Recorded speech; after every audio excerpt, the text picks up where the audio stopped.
Et s'il suffisait de rêver, rêver d'un changement, rêver de liberté, rêver comme Martin Luther King qui prononçait il y a 50 ans de cela, rêver comme Mandela qui a mis fin à l'apartheid. Un simple rêve peut transformer une vie, des vies. Le festival Ciné Droit Libre a rêvé il y a 10 ans de cela que le cinéma peut contribuer à la promotion des droits humains.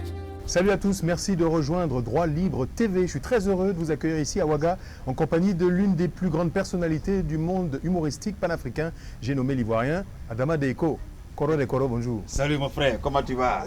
Je ne sais pas comment je dois vous appeler, Sa Majesté, Monsieur le Président. Non, je préfère Adama Deiko, le président du Doromican, ancienne gloire de la politique ivoirienne. D'accord, on doit vous appeler au pluriel, comme dirait l'autre. Oh oui.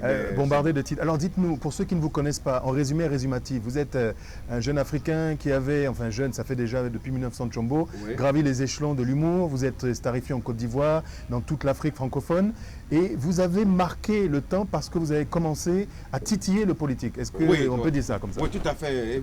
J'ai fait de l'humour sociopolitique depuis le début de ma carrière, mais aujourd'hui j'ai environ 25 ans de carrière. Si j'étais un chef d'État en exercice, on m'aurait traité de dictateur. Ben, je suis comédien, humoriste, écrivain, directeur du Festival international du rire d'Abidjan, et je suis aussi quelqu'un qui a publié des œuvres. C'est ça. Oui, des œuvres littéraires disponibles en librairie, et mes livres sont toujours aux côtés des grands écrivains comme Victor Hugo, Amadou Ampateba, etc. Et vous êtes très modeste. C'est pour ça que vous êtes candidat à la candidature supérieure. Ah ouais. En 2015, il y a plusieurs pays qui connaissent des élections. Non, attends, d'abord, le passé instruit le présent et ensemble, nous construisons l'avenir. J'ai été d'abord candidat en 2010. Nous étions 14 candidats. Oui, et que s'est-il passé? J'ai été classé 11e. Donc je n'ai pas été dernier, mon frère. J'ai été, je veux dire, je suis le 10e vice-président de la Côte d'Ivoire. De la Côte d'Ivoire. Ah oui, donc c'est à vacance de pouvoir 9 fois. Bon, mon frère, j'ai devenu président. Pour ceux qui n'ont pas grandi en Côte d'Ivoire, il y avait une vanne qui circulait pendant la crise là. Oui. Dieu a tellement aimé la Côte d'Ivoire qu'il a donné deux présidents. Oui, non, Dieu est généreux. C'est ça. Il est généreux, mais si moi je voulais un troisième, qu'allait être moi. Bon. Et puis bon, finalement, il y avait deux premiers. Bon. Dieu vous d'écouter. Bon, pour ceux qui ne connaissent pas Adama Deiko, je vous propose de vous plonger dans l'ambiance humoristique de ce damné de la terre. On regarde tout de suite Adama Deiko. Vous savez, il y a plus de monde dehors que dedans. Donc le meeting est en train d'être géré. Mais je suis serein pour aller à la CPI. Je n'ai pas peur, quel que soit ce qu'ils vont décider. Attends. Je vais appeler mon avocat.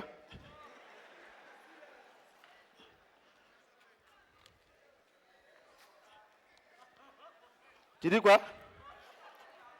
Il n'est pas portable. Voilà. Qui a dit tu es?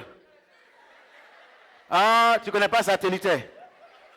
Ça, c'est un satellitaire. Quand je communique, oh, il y a un problème de réseau. Attends, non. Voilà. Vous avez vu, non? Ça cherche le réseau. Ça, c'est pas n'importe quel portable. Ah, tu m'as bipé 5 fois avec le même numéro dans la même journée. Ça grille ta puce. Ça tombe dans l'alcool. Tu enlèves batterie, puce, tout, tu nettoies. Quand tu les mets dedans, quand tu mets le code, tu entends attention, attention, puce saoulée.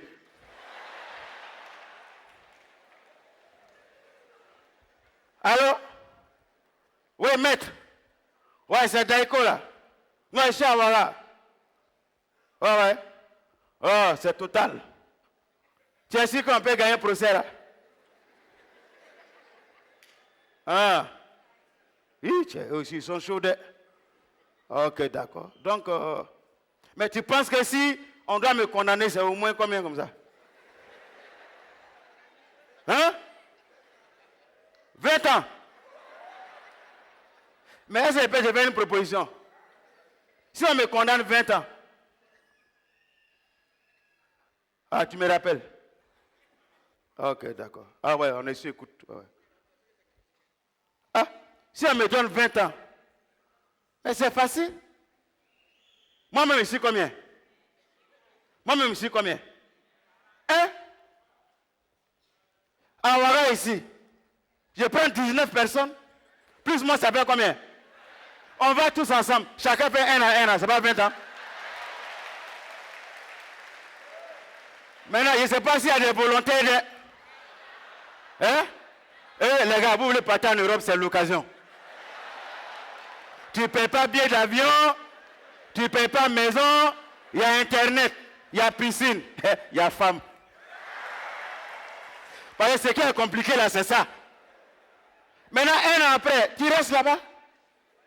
Tu passes dans les journaux, sur les plateaux de grandes télé et radio. Tu fais interview. Il ne faut pas dire les noms de... Tu vois, tu deviens célèbre. Quand tu arrives à Ouagadougou, ah voilà celui qui a fait ces pays-là.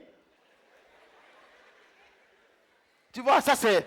Je trouve que c'est un honneur que je vous rends.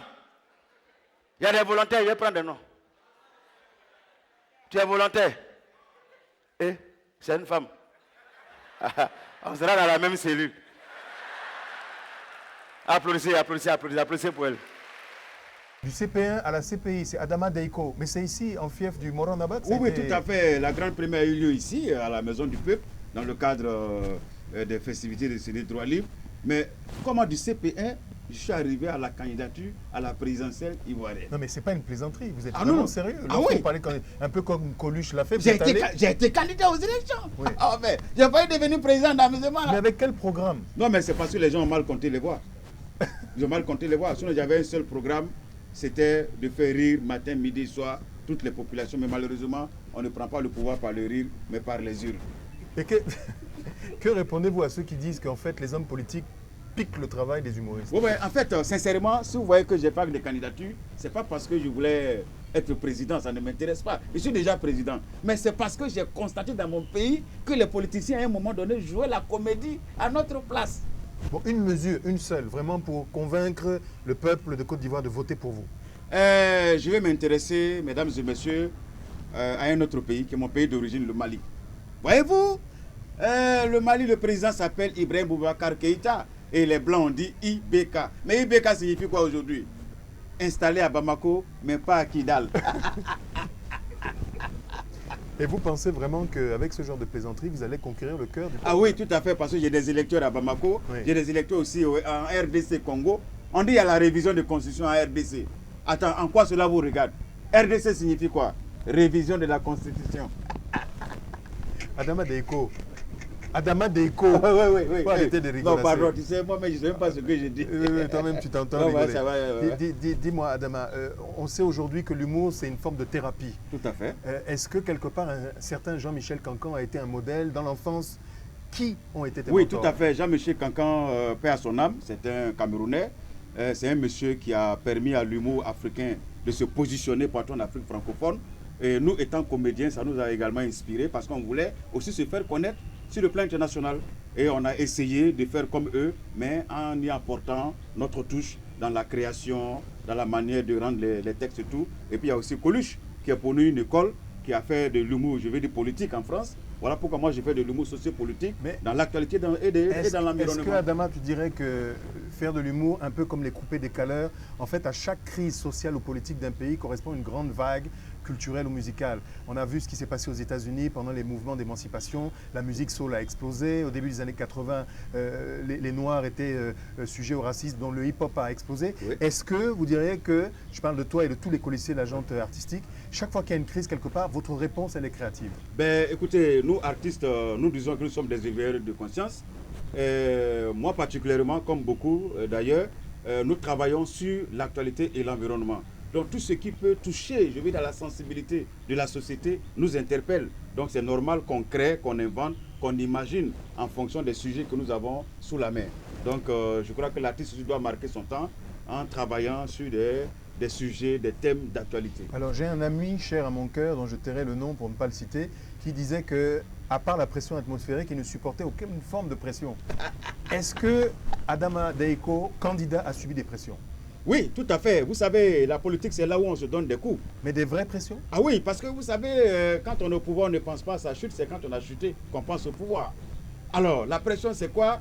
Les politiciens ont peur de nous, les artistes, parce qu'ils savent que les gens nous écoutent, les gens sont capables de ne pas les voter, nous voter. Mais cette pression, elle s'est ressentie surtout lorsque On m'a vu venir après les 90 minutes de radio-télé que j'avais de bonnes idées. Il y en a qui voulaient que je retire. Non, mais ma sérieusement, candidature. c'est-à-dire que Ah oui. les hommes politiques ont pris ta candidature au sérieux Ah oui. et t'ont mis des pressions. Mais sous quelle forme? Des menaces Oui, c'est des menaces. Et puis surtout qu'après les élections, chez moi a été vidé et tout ça. Bon, ben écoute, comme beaucoup d'Ivoiriens, mais c'est pour dire qu'en politique, c'est vrai, quand l'enjeu domine le jeu, ça devient vraiment un jeu d'ennemis.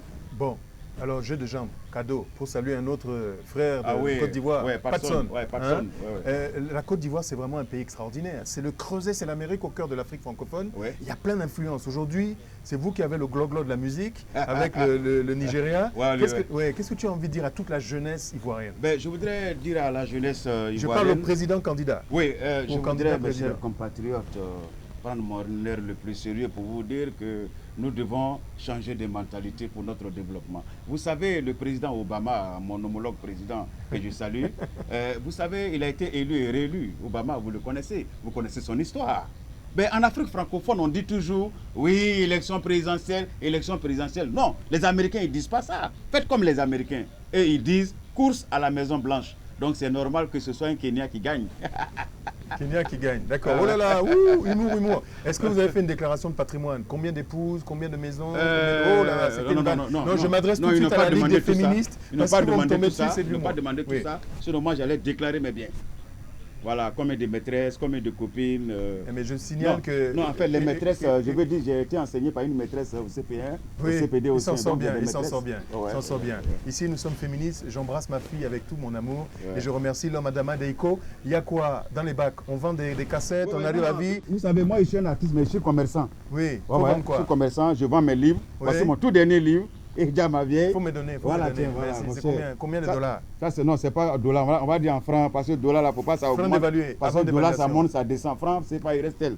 Voilà, c'est tout. Voilà. Merci Adama. Voilà, voici, voilà. Et puis il y a le dernier CD. Merci beaucoup. Dieu amour. Et déjà ma vieille. Votez pour lui, Adama Deiko. Bon retour en glo-glo de Côte d'Ivoire. En 2015, je ne serai pas candidat, mais je serai président. Prends mon vibro-box. Merci. On est ensemble, merci beaucoup. Nous sommes au cœur du Festival des droits humains Adama Deiko. C'est une maison que tu connais bien. Oui. Ton implication, ton engagement, tu soutiens ce genre d'initiative. Oui, tout à fait. Le festival, c'est des droits libres. Je veux dire, un des partenaires privilégiés sur le plan artistique, bien sûr. C'est ce festival qui m'a permis de m'exprimer. Après la crise post-électorale en Côte d'Ivoire, j'étais censuré à la télévision.